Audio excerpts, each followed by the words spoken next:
అసలుకు సనాతన కాలములో ఎవరి సాకార ఆరాధన ఉండేది అంటే శివలింగ ఆరాధన ఉండేది. మీరు ఏ దేవతలు తీసుకోండి, ఋషులు తీసుకోండి, మునులు తీసుకోండి, శివలింగ ప్రతిష్టాపనం చేసి ఆరాధించేవాళ్ళు. మహావిష్ణువు ఏ విధంగా సుదర్శన చక్రాన్ని పొందాడు?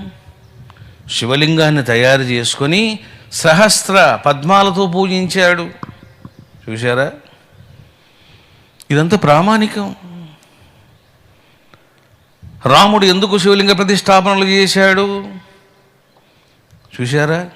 శివుని నిందించే వాళ్ళు, శివనింద చేసేటువంటి మూర్ఖులు, పాపాత్ములు తెలుసుకోవాలా, రాముడు శివలింగ ప్రతిష్టలు చేశాడా లేదా, పరశురాముడు శివలింగ ప్రతిష్టలు చేశాడా లేదా, శ్రీరాముని యొక్క కుమారులు లవకుశులు ప్రతిష్టలు చేశారా లేదా. ఇప్పటికి మీకు అయోధ్యకు వెళ్ళారనుకోండి, సాక్ష్యంగా నిలుస్తాయి. పొద్దున్నే శ్రీరాముడు ఒక ఆలయానికి వెళ్ళి శివలింగ ఆరాధన చేసేవాడు. చూశారా?